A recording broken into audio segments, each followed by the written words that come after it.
So are you as excited as I am about this Google event, or is it just me? No, it's both of us. Okay.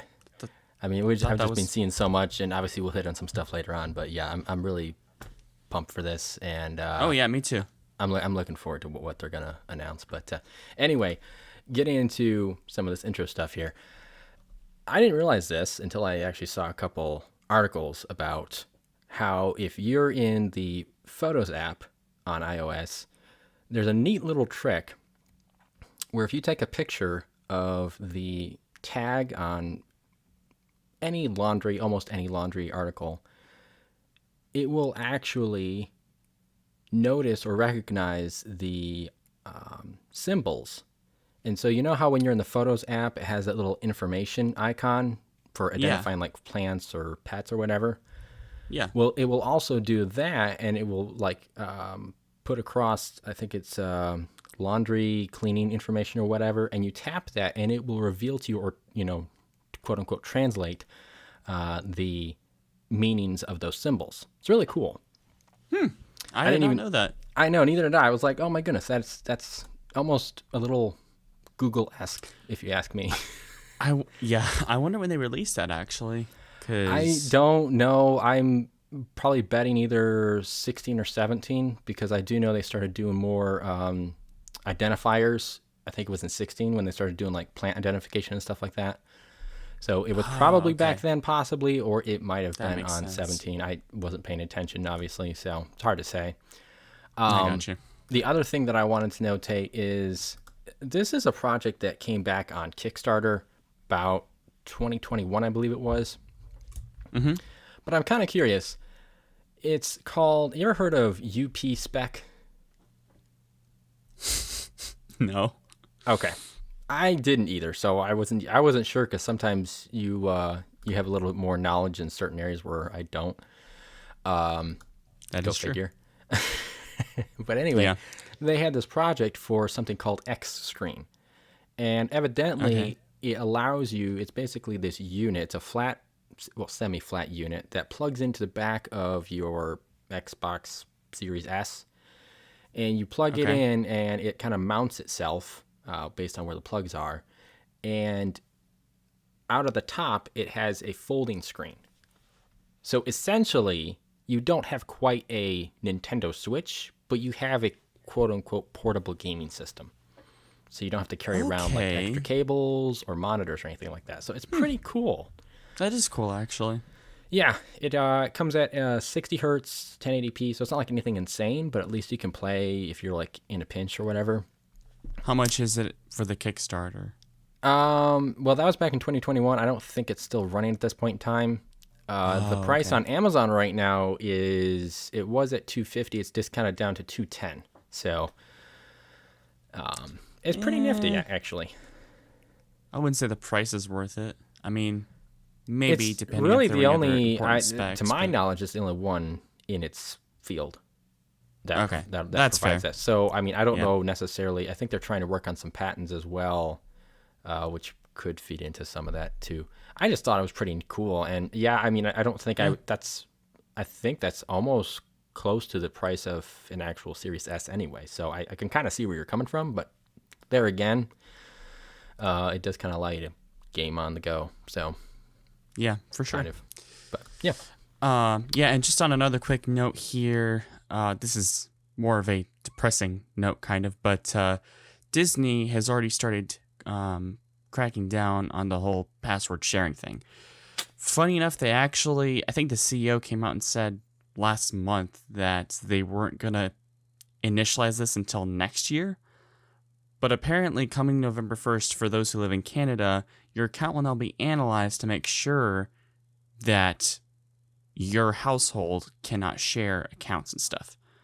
And if you do, your account will either be suspended or terminated, or there are a few other things that they said the stipulations. I'm not exactly sure. Huh. But this is just one of those annoyances.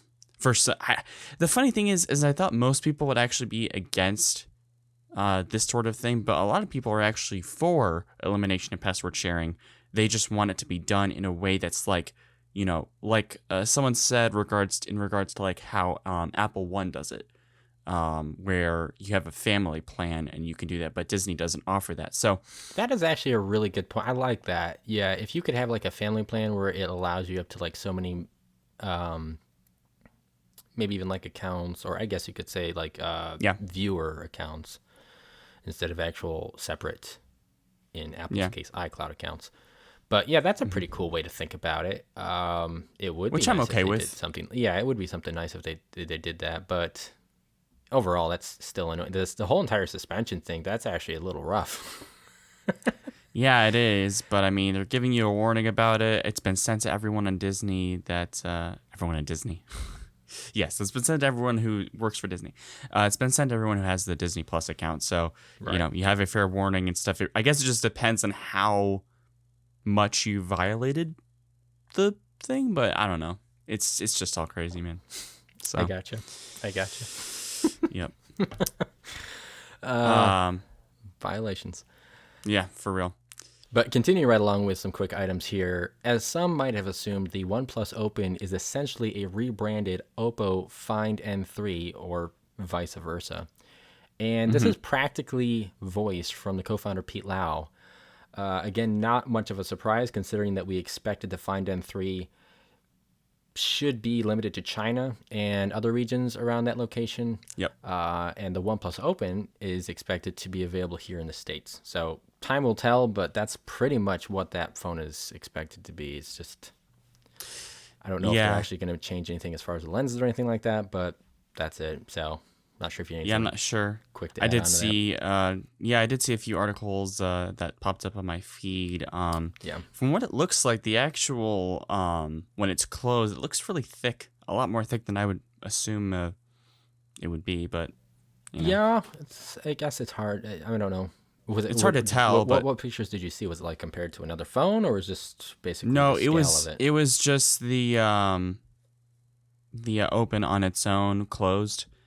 And from what it appeared to be, and maybe this is just some images look very, not how they were supposed to be. But yeah, it did look a lot thicker than I was imagining it. But I got you. maybe, again, that's just probably just images. But Sure. Next, we have rumors that we could see the Switch 2 released sometime during the second half of 2024. And this is actually sourced from speculation on job application deadlines. So for now, it looks like the window could be sometime between July and September. I would say no later than October, as we anticipate the console should be ready for, or should be game time ready for the holidays. So it's closing in. we're closing in. Yes, I know we've had some kind of rumors that it might be sometime, or might be leaked at this last Nintendo event, but Yeah. we didn't hear anything, and so now it could be sometime in the second half of 2024. So Yeah, that'll be good, actually. I'm excited about that one. yeah, I mean we keep on hearing all the performance stuff, so it's just We do. You I'm can't really tell right now, honestly. yeah, I hear the numbers and stuff, but I'm kind of like toning it down and staying with that realistic mark, just so that way I don't get overhyped or disappointed, or who knows. I'd rather Right. just be, in awe when it gets released if it's actually bigger than my hopes and anticipations. So, but Yeah. then lastly on this quick item, for those who have been experiencing heating or overheating issues with your iPhone 15s, Apple has released information stating that while heat emissions are normal on iPhones, the current problems that users are encountering will soon be resolved with some software updates that also include those which come directly from third-party applications, as I guess they're primarily the culprits, such as Instagram, Asphalt 9, Uber, I think, and some Oh, others. So okay. evidently, yeah, they're doing something in the background that's causing it to overheat, and I think that's the main issue, which is kind of funny because I don't know if it's I'm guessing it has to do something specifically with the chipsets, but then I don't know if it's Hmm. just the Pros or the bases, because the bases have last year's and then the Pros have obviously the A17 Pro. So I'm not really sure how that works. I don't know. So If it it's was happening on both the pros and the base? Or is it it's just hard the to pros? say. I think it's the Pros from what I've been hearing from Zolotech and some other people, Okay. but I don't know for sure. I'm not sure if it's the base ones as well. I would assume it's the Pros because it just seems kind of odd, because if it was both, then you would be asking the question, well, why isn't it on every iOS 17 device? Because that's also that's the the common main ground. concern. So it would make sense as the pros. Yeah, because on when we were doing the developer betas, I actually had a lot of overheating issues on the I think it was towards like the beta 5 or beta 6. It was pretty messed up. Now it's fine, but yeah, I don't think people are seeing a significant issue with that on iOS 17. It's definitely got to be just the 15. Yeah, that's what I'm thinking too. So, Yep. So we have a few YouTube topics for you here today, and one of them has to do with a slight redesign on the main page of YouTube. Instead of and this is for the actual app, instead of the usual library button, YouTube has started to replace that on Android with what is now being called YouTube, or excuse me, yeah, it's called YouTube. Oh my word. YouTube has started to replace that on Android with what is called the YouTab, which essentially is replacing your profile picture that you normally see in the top right. Now, I did look at a few comments just to see other people's opinions, and not to my surprise, there were many people basically saying that this is a useless change or they don't like it at all. There were a couple of people that said they were kind of digging it. And I'm kind of indifferent about it myself. I don't think it's a really good change. I also don't think it really makes the experience any better. But I can see why people would be up in arms about it, because it's just one of those things where you're so used to a layout of an app, of a phone or something, and then it changes and you kind of have to get used to it. So, yeah, I don't know what you think about this. It's kind of iffy for me. I really don't care too much, but well, I really actually haven't seen any mock-ups or anything like that of what it actually looks like. So I have an image. You have an image? Cool. We'll throw it up there for you guys to look at. Yep. That is for you who are on YouTube. Obviously, if you're on a podcast, then you it's all important special people get to see that. So you can see you still have the settings tab on the top right. So that doesn't necessarily change, but your profile settings are at the bottom right. Oh. That's it? Yeah. That's the controversy? Well, I don't think it's much of a controversy. I mean, I think some people are it's just one of those things where change happens and some people are just like not with it, you know? Okay, so here's the question. Is the U tab supposed to include the library now? Because that's what it's replacing? It's like if you tap that, you can actually get into the library button or access. Yeah, basically. You can see there on the image, it shows your history, playlists, and your videos. That's basically what the profile picture was meant to do. Okay. Honestly, it's just replacing the icon. Yeah, it's just moving. And then your normal settings, which would be in your profile picture, is just up on the top right now. Okay, it's just the icon. Oh my gosh. Yeah. Wow. Okay. People, y'all need to chill. I mean, think really, just... I think honestly, I like that because it does kind of bring you to like all of, your content and stuff like that, or your history and stuff. I actually like the fact that the settings wheel is visible now instead of just showing your profile. So that is a fair point. I didn't think about that. This just makes sense to me anyway. And for those who are actually flipping out, yeah. I think it's the whole stigma of YouTube releasing so many different changes that people are just like, goodness, can you not just take your time and release one thing at a time? I don't know. Again, there were some people that were actually okay with it, but yeah, me too. But the next thing we got for your YouTube today is YouTube podcasts will now be another drop in the bucket of the many things that Google has eliminated over the last couple of years. Yep. Coming 2024, the app will be rid of, and all of that will be moved over and updated to fit the YouTube Music app. Yep. For those concerned about all this, there will be a way that Google will give users to easily transfer over all of their subscriptions to that app. So, I'm kind of not, I don't use YouTube Music. I use Spotify for my podcast. So, yeah. That's a little weird, and I don't really like it when YouTube does it. Now, I don't mind the fact that they're doing away with the podcast app. That doesn't, never mind to me. The problem is that they're saying that, how did you word that? There's a way where you can port or like have access to the subscriptions you have, or like do some Yeah, sort of they'll a process transfer to it? that all over to YouTube Music. Yeah. Is it automatic? From what I think the article indicates, I think they said that it's a let's see. It sounded like a process the way you worded it, so that's why I ask. A simple migration tool will move your existing subscriptions from Google Podcasts. So I It don't know sounds what like that the would same. be. Yeah, it sounds like the same thing they use for the good old Google Play Music. Rest in peace. When they actually ported that over to the YouTube Music app. So Yeah. I'm betting that's probably what's going on. Is they're just going to adjust the subscription. Yes. So, and that was the annoying thing is like I had to go through there and manually do it. I just wish if they're going to do all this crap, then just do it automatically. Create another tab or something like that for the podcast or some sort of, drop down that allows me access to the subscriptions. Yeah. Because I hate having to go through all that stuff. I just rather, if you're going to do crap like that on your own, that's fine. But don't like make the user go through all, the loops and jumps to get there. But again, that's my perspective. Yeah, just a couple more things on this actually. Google will also provide a non-YTM export option via OPML file of their show subscriptions. Cool. So that will work with other podcast players. Yep. Also, and this is because JD and I use RSS, you would, before you basically, when you uploaded through RSS to YouTube podcasts, it had to be a video. But now with the YouTube Music app, they're actually allowing you to just upload audio for your podcast. So JD and I already upload videos now, as you can already be able to tell. But this is good for, this is good for people that actually have been only uploading in just audio formats. So I guess that's a major plus here. Which would so. still work because we're still running debatable on audio only. So that's Exactly. cool. We'll have to. That'll be nice to have when we start.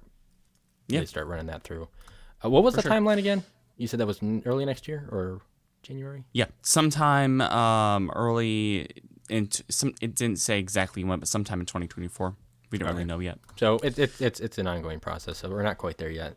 That's the nice thing about the rumors is they kind of get a head start on everything because it'd be kind of bad if they just randomly did it and like, hey, you're out of luck or whatever.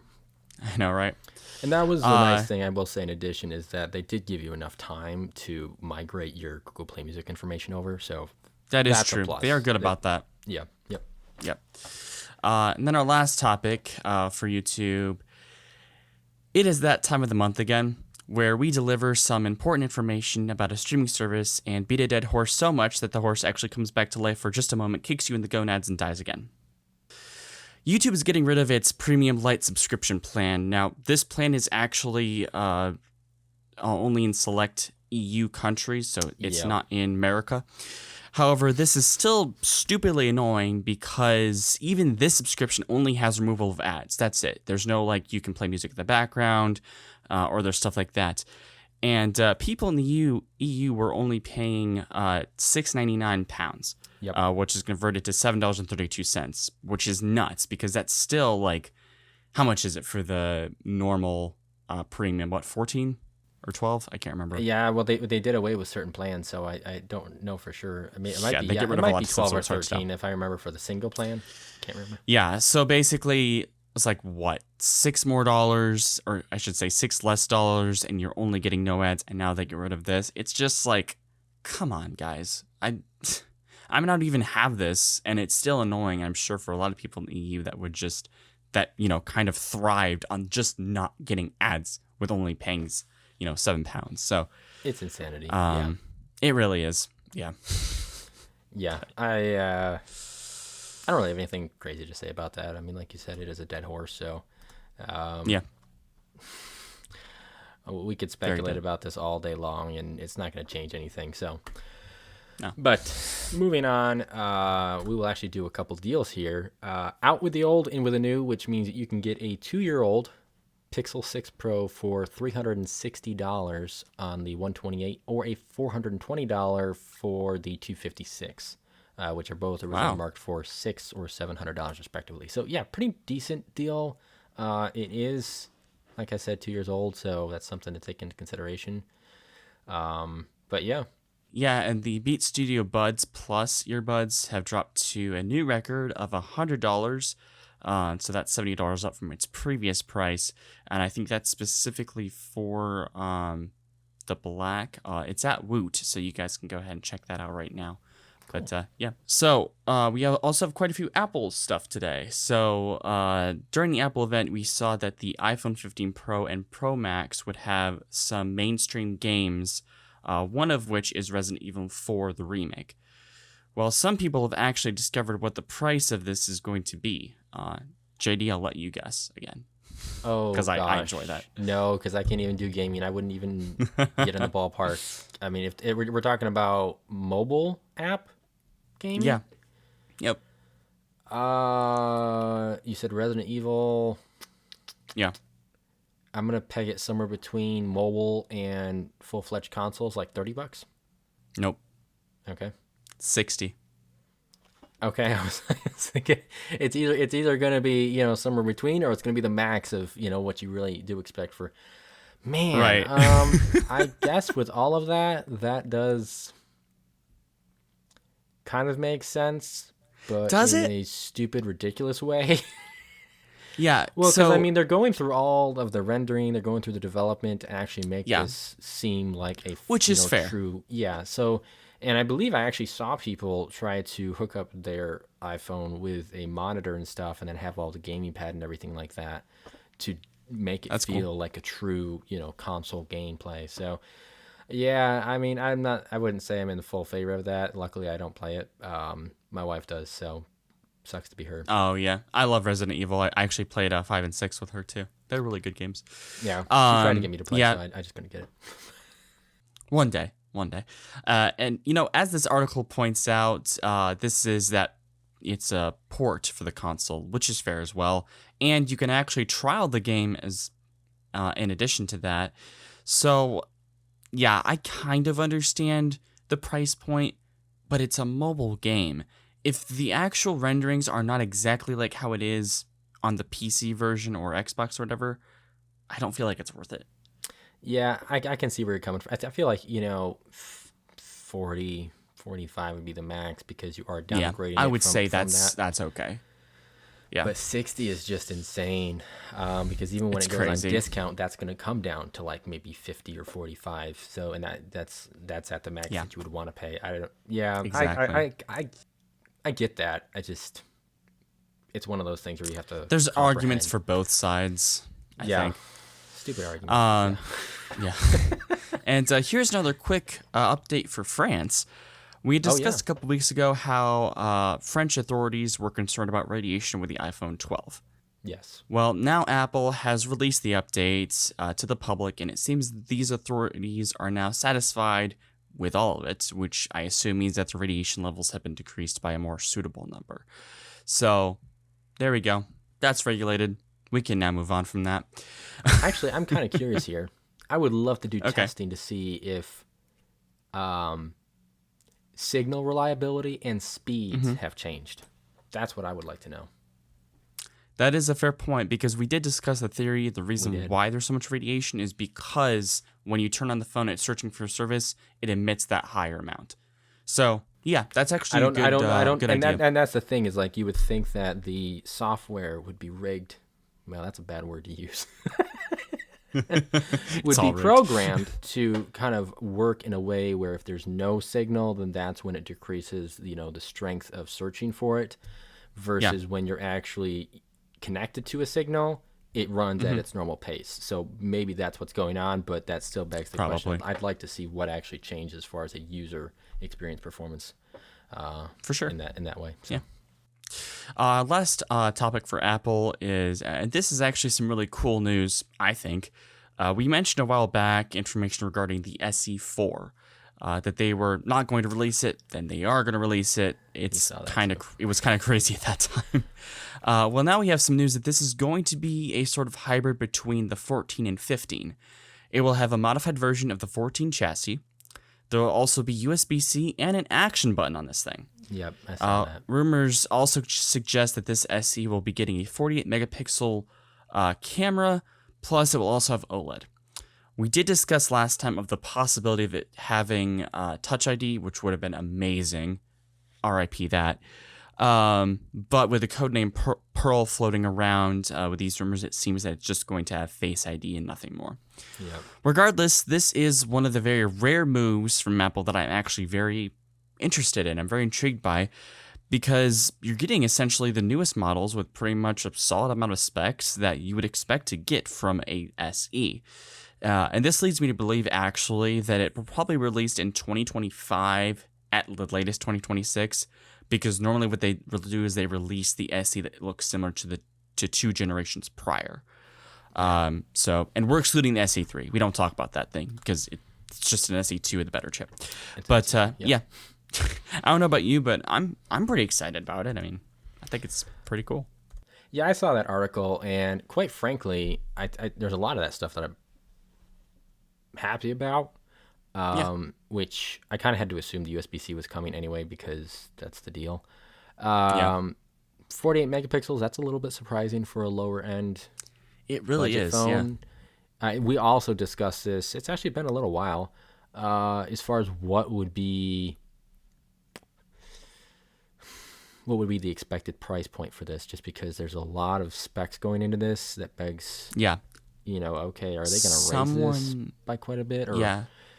So someone in the comments said it might be $599, so $600. Okay, and then my question would be: is what's the point of having an iPhone SE? Well, I mean, when you think about it, you could buy an iPhone 13. It's practically the same, and it's about the same price too. Someone basically said an iPhone 13 mini with just better specs. That's it, which is fair. Although I feel like that's boiling it down a bit too much. I think that with all of this. Is the screen supposed to be smaller? No, it's not. Someone just said that. It's going to be the same display as the base 14 or 15, but someone was just making it very exaggerated. The specs don't line up. This either has to have like a really old A chip inside or something like that. I mean, older than a typical SE phone. That pricing is just, that's really where I'm asking, okay, what in the world is going on here? Because that doesn't even compute. Well, I don't know. I mean, I can see where you're going, but I also feel like you are getting a phone that's basically the newest version. And that I understand. The problem 600. It's the whole thing is you have to still find a way to offer something refreshing, but still keep it at a lower price. If you're going to do all that, I feel like that's too much. See, that's or you're overcharging for components that shouldn't be overcharged. Well, if it has a newer chip, then that makes sense, and I agree with you. Well, an SE is always going to have a newer chip, and we don't even know what that's going to be. Yeah. Like maybe an A15 or A16. So, and this is 2025, possibly 2026. So, it's like one of those things where I'm like, okay, it may be a newer chip, but at the same time, going from like the old SE to the SE2 was a newer chip too, and I think there's only a $50 price hike, or did that even change at all? I don't even remember. I think that was a good bit of price hike. Okay. I would also say to that, though, this is, like, it has the look of, like, the 14 and 15. I don't think you could argue that this should be any less because it has those looks, because it has the same type of specs. Because those ones are, I think, 7 or 800. So it's basically yes, I know, but like version. When you think about it, they also keep the previous gen around at like $100 less than that. And on top of that, this design is going to be quote unquote outdated according to Apple's marketing. So I don't know. I'm not a fan of seeing how I'm hoping the price is actually going to be lower than what we're expecting it to be. I would even say here's my thing. I feel like the SE does a good job with photography. You don't need to jam a 48 megapixel in there. Yeah. So I would be looking more for a competitive price. Now I will say, and you could probably argue this because you're the devil's advocate here. Pixel A series, they've been hiking prices slowly but surely. So there's that aspect to it too. I saw the rumor and I kind of got excited, but now that we're getting more information, it's kind of one of those things where it's hard to tell right now. I'll have to wait and see how that'll come out before I give my full opinion. There's a lot of things that we're just waiting to kind of see if it's going to be good or not. Yeah, that's for sure. Just wait and see. Yeah. The one thing that we do know will be good is, well, the Made by Google event. I am really stoked for this. So saving the best for last, because this is absolutely simple and yet something many of us would love to have going back to the birth of photography. But Google just blew our socks off at something that to date, I don't think any other company has done yet. So evidently, the Pixel 8 series will come with a capability that allows you the features that they have dubbed Best Take. And as the ad demos, it allows you to use multiple shots, and then harnessing the use of AI, it gives you the ability to swap faces between those shots to produce the best result. So if you were blinking in one picture and you weren't in the next one, you could seemingly swap the face with the good result to add it to the next shot where everyone else's face looks good. Really cool. So cool. I would love to have that, because that is just wow. It's hard to get everyone in the right shot and get the faces, especially with kids and everything. So like having that capability would be really, really great, especially if AI was able to do it in a very high quality manner. So that is something that I'm looking forward to big time. They had some other stuff in the ads as well. I won't really get into that because that's not anything amazing, such as I believe this is, but yeah, I'm kind of curious. No, yeah, that's exceptional. We know that Google is very good with their AI technology with regard to their photography, and this just adds to that exceptionally well. I think this is probably the best thing they've done with that AI. When you first stated it, I was kind of taken back because I feel like the farther you go with AI, I feel like it's not as realistic. Yep. Genuine. Yeah, that's my only kind of thing, because the more that far you go off the too. deep end, it can be kind of a concern. I guess it just depends on the feature, because if it's something where it's like moving people or something, that's kind of faking it a bit. I'm not really big fan of that, but I feel like this is kind of like, okay, this is not too crazy. It is something that, for people that you can never take the right picture. Let's just be honest. Sometimes it's just you take like 5 and they're just not the best. So I feel like this kind of has a stand-in for that and works very well. So yeah, no, that's great. Yeah, and see that's the point though, and it all depends on, like I said, if it's a high quality manner, because if you do get that lackluster look to a photo when you do something like that, you kind of feel like, okay, that photo shouldn't even be merged. The other aspect that I kind of agree with you on too is there is that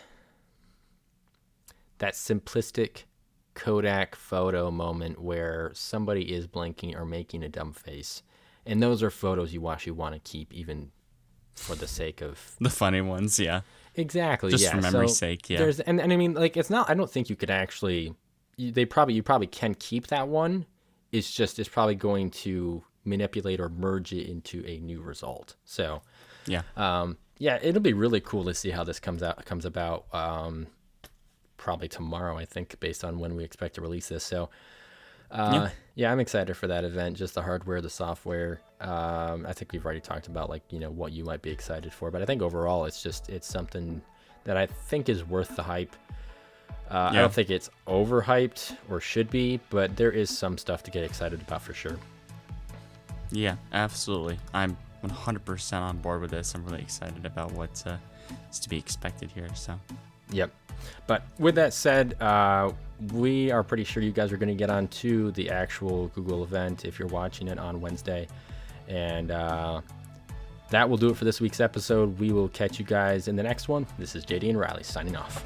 Peace out.